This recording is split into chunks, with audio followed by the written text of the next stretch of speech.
algo como eso. ¿Sí? Eso es en el norte de Chile.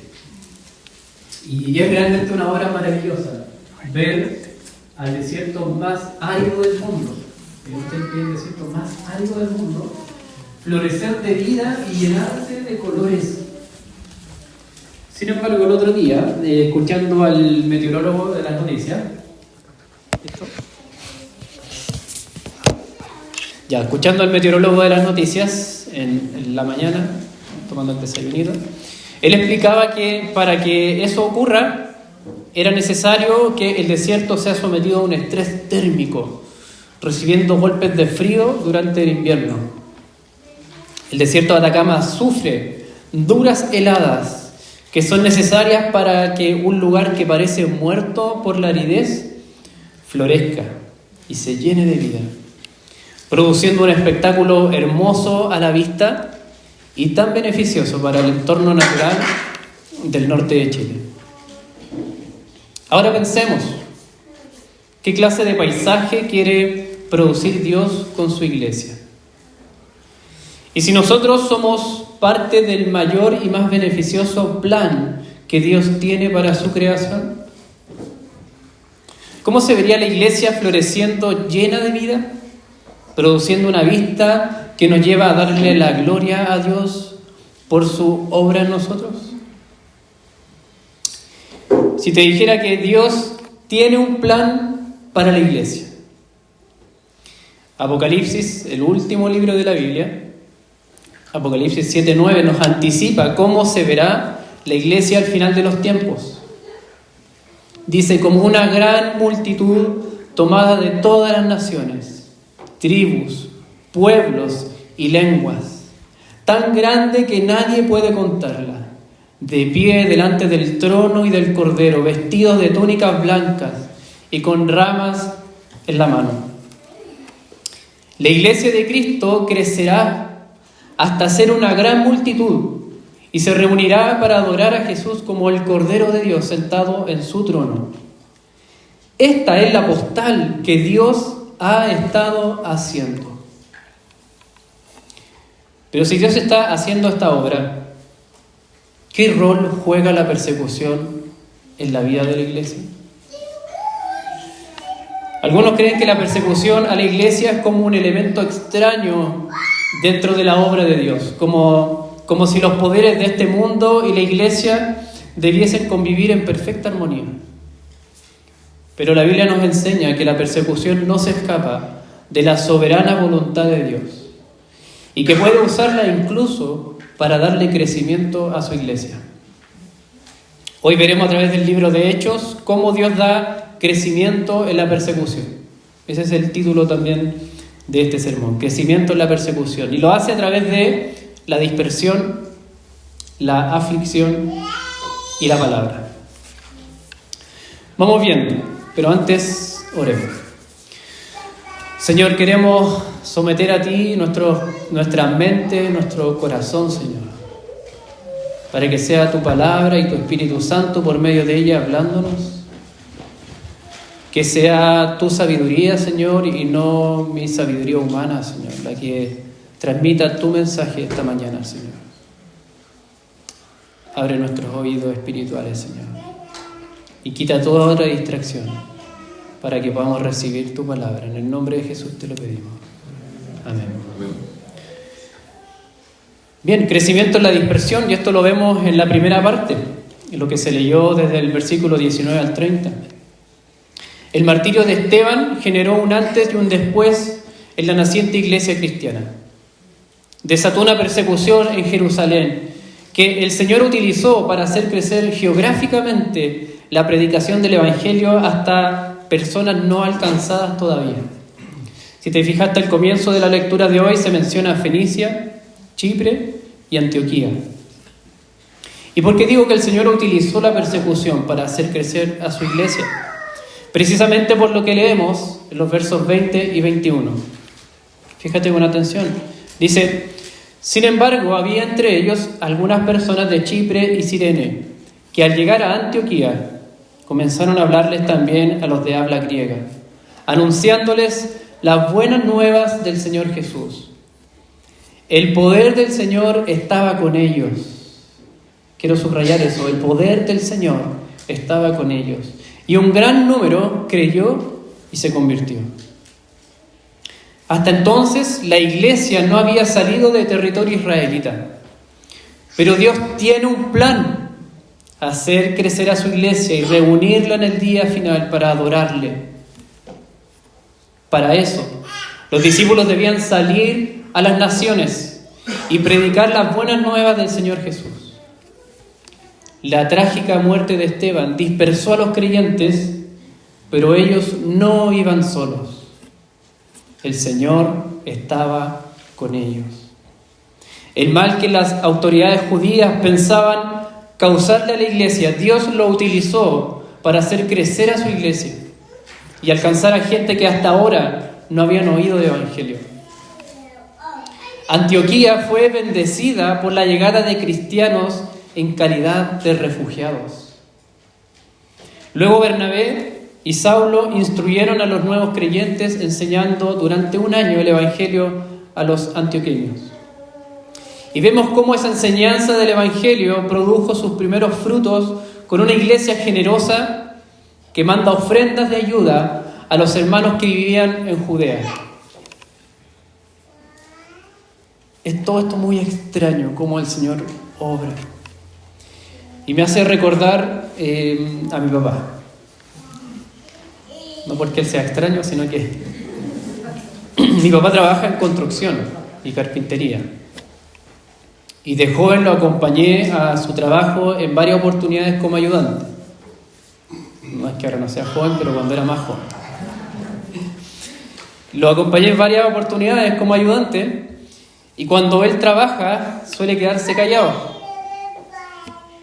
y pensar las maneras de arreglar una casa, una tubería o armar un mueble.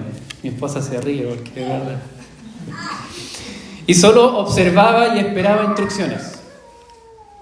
Pero a veces me preguntaba, ¿qué está haciendo?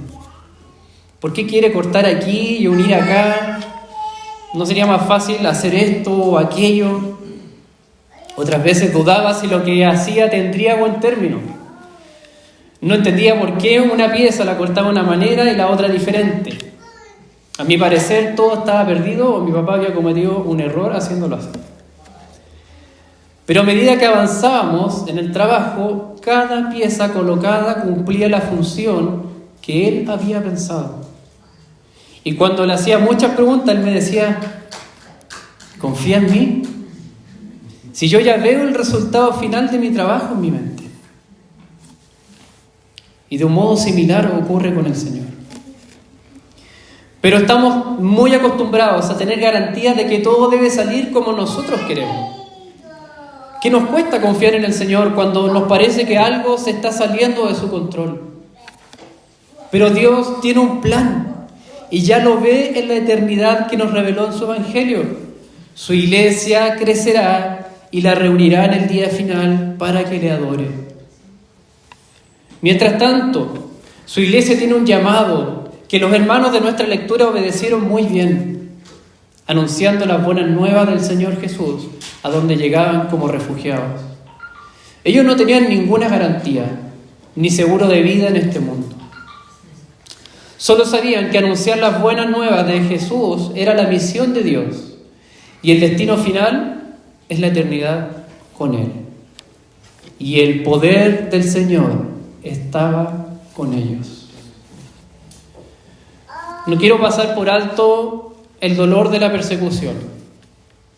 Desde la muerte de Esteban, la migración forzada y la adaptación a una nueva tierra como extranjeros. En momentos así nos podemos sentir abrumados y golpeados por el sufrimiento. La duda o incluso crisis de fe pueden venir por estas cosas que a veces no tienen una explicación satisfactoria inmediata. Sin embargo, en circunstancias como estas, nuestro corazón comienza a ser transformado. Y el llamado a confiar en Jesús como Señor amoroso y bueno empieza a ponerse a prueba. Porque ser fiel a Cristo y su Evangelio te traerá consecuencias que podrían ser dolorosas. Y eso tenlo por seguro. La persecución en nuestra cultura actual se ve como tener que renunciar a un trabajo donde te piden mentir o pecar derechamente. Ser excluido de círculos sociales porque te consideran diferente. Ser objeto de burla cuando digas que eres cristiano. O incluso recibir la hostilidad de parte de otros. Y mientras estas cosas pasan, podrías estar preguntándote, ¿Dios sabe lo que hace? ¿Está realmente Él en control de esto? Sin embargo, la ausencia o presencia de persecución en la vida cristiana no es un indicador del cumplimiento o no de las promesas de Dios. Porque Dios tiene un plan y lo llevará a cabo sí o sí. Hacer crecer a su iglesia y reunirla en el día final para que le adore eternamente. En tiempos de persecución deberíamos preguntarnos, ¿de qué modo Dios está usando este sufrimiento para hacerme crecer? Y también, con total honestidad, es la oportunidad para doblar las rodillas y reconocer la debilidad que nos embarga y descansar en que, así como lo estuvo con nuestros hermanos del siglo I, hoy el poder del Señor está con nosotros para que anunciemos las buenas nuevas del Señor Jesús en medio de la persecución. El Señor no es un espectador cuando su iglesia sufre persecución. Tampoco la abandona. Jesús, que sabe de sufrimientos, va con su iglesia en todo momento, utilizando las consecuencias de la persecución para darle crecimiento. Y así lo hace por medio de la dispersión, llegando a lugares donde el Evangelio no había llegado. Y también lo hace por medio de la aflicción. Veamos el capítulo 12, cómo comienza. El texto continúa y nos presenta al segundo mártir de la iglesia identificado con nombre. Esta vez se trata de uno de los 12 apóstoles, Jacobo, o más conocido como Santiago. El rey Herodes lo había matado y ahora tiene encarcelado a Pedro para seguir con su cacería de líderes cristianos. Sin embargo, esta aflicción para Pedro, el Señor la utilizó para afirmar su seguridad en él. Fíjate cómo concluye en el verso 11. En el 11. Dice, ahora estoy completamente seguro de que el Señor ha enviado a su ángel para librarme del poder de Herodes y de todo lo que el pueblo judío esperaba. Es interesante ver el contexto en que Pedro está en la cárcel. Y uno podría pensar que esta es una especie de segunda prueba para Pedro. ¿Por qué digo esto? Fíjate en los detalles que Lucas describe acerca del contexto. Menciona días de la Pascua, comparecer ante las autoridades y una oscura noche como escenario. ¿Dónde hemos visto eso antes? Así es. Este es el mismo contexto que se produjo durante el arresto de Jesús. La noche que Pedro lo había negado 3 veces por temor a ser arrestado junto con su maestro. El libro de Hechos no nos dice qué pudo estar pasando por la mente de Pedro mientras esperaba su juicio, pero sí nos cuenta cómo la iglesia oraba constante y fervientemente a Dios por él, en el verso 5. Y Dios envió a su ángel para liberar a Pedro de esa cárcel en la cual esperaba sufriendo aflicción por causa de Cristo. Atención, el texto no nos enseña una fórmula matemática para hacer que Dios haga lo que nosotros deseamos. Seguramente la iglesia también había orado por Santiago y Dios quiso llamarlo a su presencia por medio del martirio.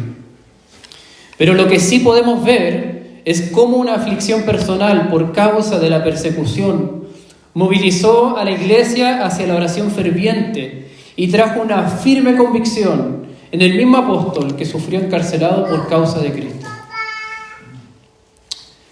Esto me recuerda lo que hace pocos meses atrás en Chile causó conmoción. Nos enteramos del secuestro del misionero Esteban Zambrano en Haití. ¿Se acuerdan? La noticia causó tal conmoción que los programas de televisión querían hacer seguimiento y entrevistar a la esposa de este misionero. Su mujer entregó un tremendo testimonio de paz y confianza en el Señor mientras su marido estaba en cautiverio. Y sin perder la oportunidad, compartió el Evangelio de Jesús en vivo y en directo por la televisión chilena. No sé si la vieron. ¿Sí? Fue tremendo.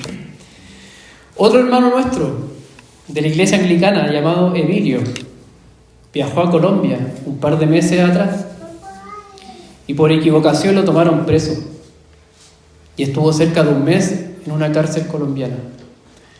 Los que sabíamos la noticia nos unimos en oración por él y Emilio cayó en gracia a los demás presos colombianos y comenzó a hablarles de Cristo. En un par de semanas consiguieron que entraran Biblias a la cárcel y se juntaban a orar y a aprender el Evangelio con Emilio. Y cuando ya se estaba resolviendo su caso, uno de los presos quedó como pastor. Y hasta le pusieron nombre a la iglesia que había nacido en la cárcel de Colombia. Son nuestros hermanos, la iglesia La Picota. Luego Emilio quedó en libertad y regresó a Chile.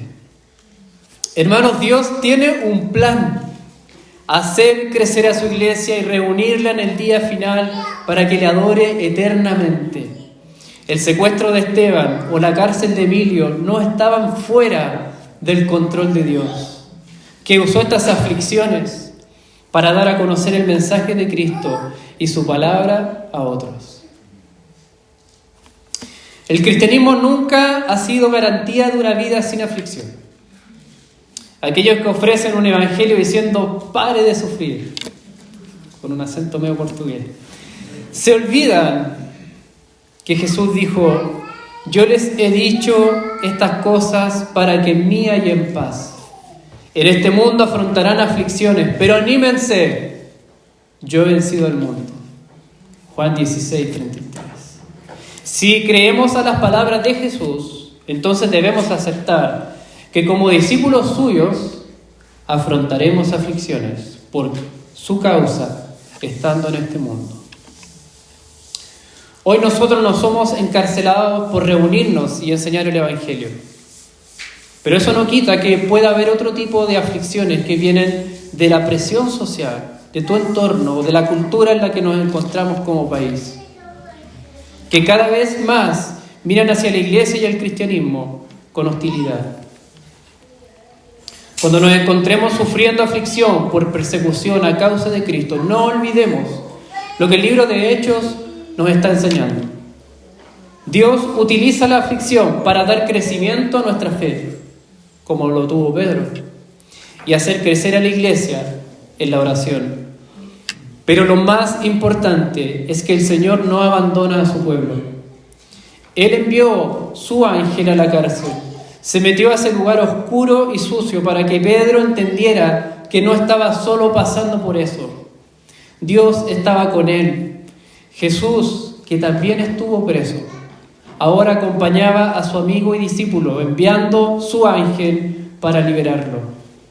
Dios se involucra con nuestra aflicción por causa de Cristo y está comprometido a no dejarnos solos, para hacernos crecer y darnos una fe más robusta, como lo hizo con Pedro y la iglesia. Así es entonces como hay crecimiento en la persecución por medio de la dispersión y la aflicción, y también en la palabra. Hacia el final ya de este texto, del capítulo 12, vemos cómo el relato de Hechos se concentra en la persona de Herodes, para enseñarnos que no hay reino ni poder de este mundo que pueda competir y vencer a la iglesia que proclama la palabra de Dios. Fijémonos cómo termina el relato en los versículos 21 al 24. El día señalado, Herodes, ataviado con su ropaje real y sentado en su trono, le dirigió un discurso al pueblo. La gente gritaba: voz de un Dios, no de hombre. Al instante un ángel del Señor lo hirió, porque no le había dado la gloria a Dios, y Herodes murió comido de gusanos. Pero la palabra de Dios seguía extendiéndose y difundiéndose. El discurso de Herodes intenta usurpar el lugar de la voz de Dios. El rey, que por religión era judío, debería haber rechazado la alabanza que el pueblo pagano de Tiro y de Sidón le estaban haciendo. Pero en lugar de eso, la recibió gustosamente, tomando el lugar del único Dios. En consecuencia, el Señor lo hirió acabando con Herodes. En cambio, el contraste es notorio cuando leemos pero la palabra de Dios seguía extendiéndose y difundiéndose. Pese a toda persecución, la iglesia de Cristo no puede ser detenida cuando predica fielmente la palabra de Dios. El reino de Herodes había llegado a su fin. En cambio, el reinado de Jesucristo permanece para siempre y se extiende cada vez más cuando se difunde su palabra. Porque Dios tiene un plan: hacer crecer a su iglesia hasta llegar a ser una gran multitud y reunirla en el día final para que le adore eternamente. El reino de Dios es muy contrario a la intuición humana. Ya voy a explicar por qué, pero recuerdo la anécdota que un amigo pastor contó una vez. Él tenía un amigo publicista que comenzó a asistir a los grupos pequeños de casa y a las reuniones dominicales. Y el hombre estaba fascinado por lo que veía. Vida comunitaria, gozo en las oraciones, mandaba unos con otros, etc. Y después le dijo al pastor: ustedes, los anglicanos, deberían invertir en publicidad, porque ofrecen un buen servicio, pero es poco conocido. Yo les puedo ayudar. Lo que no sabía este publicista es que el reino de Dios, y por eso es contrario a la intuición humana, no necesita ataviarse con un ropaje real, ni sentarse en el trono de la mercadotecnia para crecer. Dios se vale de lo débil de la humanidad para mostrar su fortaleza y humillar a los que aspiran a ser reyes de este mundo. Algo tan aparentemente sencillo como su palabra tiene más poder que cualquier poder de este mundo. Por años yo me pasé como el amigo publicista. Había creído en Jesús a los 15 años. Pero pensaba que el evangelio era un poco aburrido y había que agregarle bandas de rock. Se ríe mi esposa porque yo tuve una banda de rock cristiana. Hip hop. Y hacer cosas atractivas para que tuviera más fuerza e impactara mi entorno social. Por años me la pasé más preocupado en el hacer que en el ser. Hasta que Dios me hizo poner los ojos en su palabra, en el mensaje de Cristo crucificado, y fui impactado por su evangelio. Entonces, cuando conocí a cristianos que se preocupaban más por el ser discípulos de Jesús que en el hacer cosas para captar adeptos, entendí el poder que tiene la palabra de Dios, cambiando e impactando vidas y comunidades completas. Tal vez, hermanos, hemos subestimado el poder de la palabra de Dios en nuestras vidas. Y con mucho respeto quiero decir lo que voy a decir. Pero algunos de los jóvenes que van al grupo no conocen sus Biblias. Parece que en sus casas no existe un tiempo donde sus padres abran la Biblia y como familia lean la palabra de Dios. Papá, mamá, con cariño los exhorto. Tu hijo o hija no seguirá a Jesús porque se vea entretenido o por estar inmersos en un programa de actividades que lo lleven a hacer en vez de ser discípulos de Jesús, si no lo conocen. Y en sus casas no reciben un discipulado con la palabra de Dios desde sus propios padres. La iglesia de Cristo crece contra la intuición humana. El rey Herodes empleaba fuerza, abusivo incluso, y discursos atractivos para sostenerse en su reinado. Pero Jesús usa su palabra y a su iglesia que sufre la persecución para hacerla crecer. Es un crecimiento muchas veces lento e imperceptible, pero está sucediendo. Porque Dios tiene un plan: hacer crecer a su iglesia y reunirla en el día final para que la adore eternamente. ¿Cómo podemos unirnos al plan de Dios? Volvamos a su palabra. Es ahí donde Cristo mismo nos discipula. Y por medio de ella Dios hace crecer a su iglesia. Matrimonios, familias, jóvenes, amigos, vecinos, volvamos a su palabra. A rato su palabra nos confrontará y pasaremos por el doloroso proceso de luchar contra nuestro pecado. Pero no olvidemos que lucharemos contra pecados que han sido vencidos en la cruz. Y en su palabra también encontraremos el más dulce y tierno amor de Dios. Aquel que no está ahí para recriminarnos por lo mal que lo hemos hecho, sino para entrar en lo más profundo de nuestros corazones y levantarnos con su gracia y misericordia para que seamos moldeados por su palabra.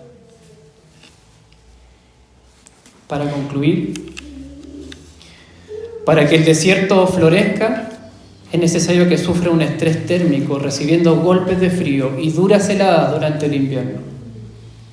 Así un lugar que parece muerto por la aridez se llena de vida, produciendo un espectáculo hermoso a la vista y tan beneficioso para el entorno natural del norte chileno. Del mismo modo, Dios usa los golpes de la persecución y la dureza del martirio en su iglesia para hacerla crecer mediante la dispersión, la aflicción y la palabra. Quizás hoy estás enfrentando persecución en tu propia familia, en tu lugar de estudio o trabajo, o en tu vecindario. No olvidemos que Dios no abandona a su iglesia, y Él entra en lo más oscuro y doloroso tormento que podamos estar viviendo para sostenernos con sus manos y robustecer nuestra fe en Él. Porque Jesús sufrió el peor de los tormentos cuando fue a la cruz, para que tú y yo tengamos una relación de hijos e hijas con Dios el Padre. Y esa relación está segura en Cristo. Y no hay poder de este mundo que nos pueda separar de su amor ni oponerse al plan de Dios. Hacer crecer a su iglesia y reunirla en el día final para que la adore eternamente. Amén. Oremos, hermano. Bendito Padre, queremos darte las gracias, Señor, por tu palabra. Gracias también, Señor, por aquellos momentos de sufrimiento que nos han sido dados, Señor, por causa de Cristo. Padre, te pedimos, Señor, que como abono vayan aportando nuestra fe, Señor, para hacerla crecer.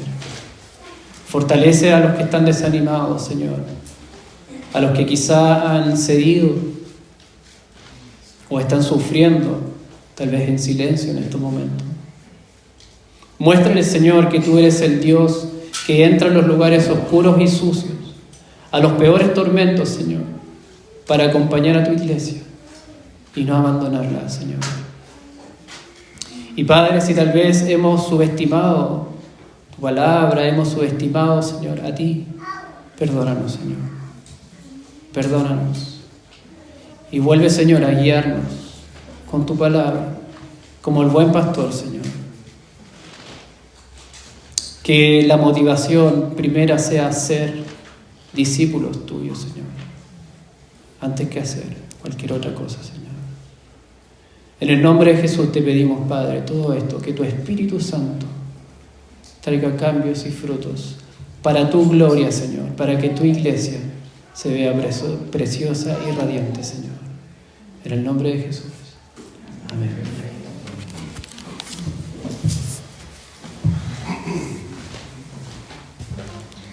Hermanos, los invito a que se pongan de pie.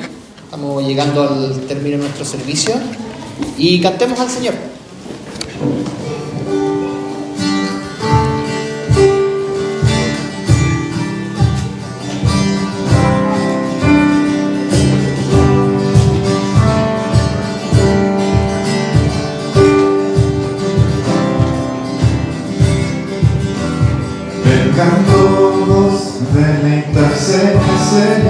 somos su generación, somos el pueblo de Dios. Vengan todos a deleitarse en el Señor, somos su generación, somos el pueblo de Dios. Y marcharemos porque nos amó y que su vida dio por Cristo que resucitó. Anunciaremos a quien nos amó y que su vida dio a Cristo que nos unió. Vengan todos a deleitarse en el Señor en humilde condición, por su gracia nos amó y renaciendo por el Espíritu de Dios, vemos como la pasión siente a nuestro corazón. Y marcharemos porque nos amó y que su vida dio por Cristo que resucitó. Y anunciaremos a quien nos amó y que su vida dio a Cristo que nos unió. Hay vida en Jesús, hay gozo en Jesús, hay triunfo en Jesús. Hoy aquí, hay vida en Jesús, hay gozo en Jesús, hay triunfo en Jesús. Hoy aquí, marcharemos porque nos amó y que su vida dio por Cristo que resucitó. Y anunciaremos a quien nos amó y que su vida dio a Cristo que nos unió. Y marcharemos porque nos amó y que su vida dio por Cristo que resucitó. Y anunciaremos a quien nos amó y que su vida dio a Cristo que nos unió.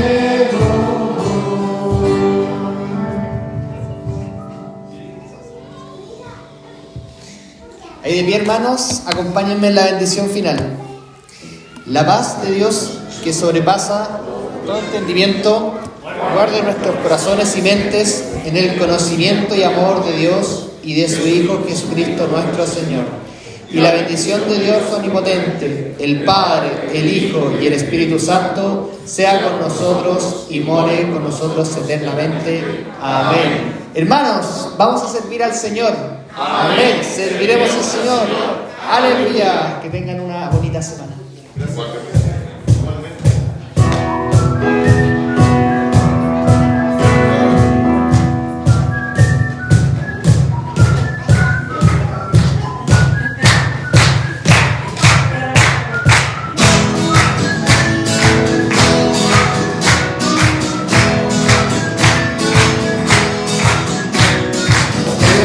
Señor, y ven a poder en el Señor. Todas las tinieblas y la luz creó en el Señor. Si te clamaras, te contestará. Si tú vas a ti Él vendrá. Si lo buscas ya te levantará. Alabemos a nuestro Señor. Muestra tu poder, Señor mi Dios. Muestra tu poder, Señor mi Dios, mi Dios.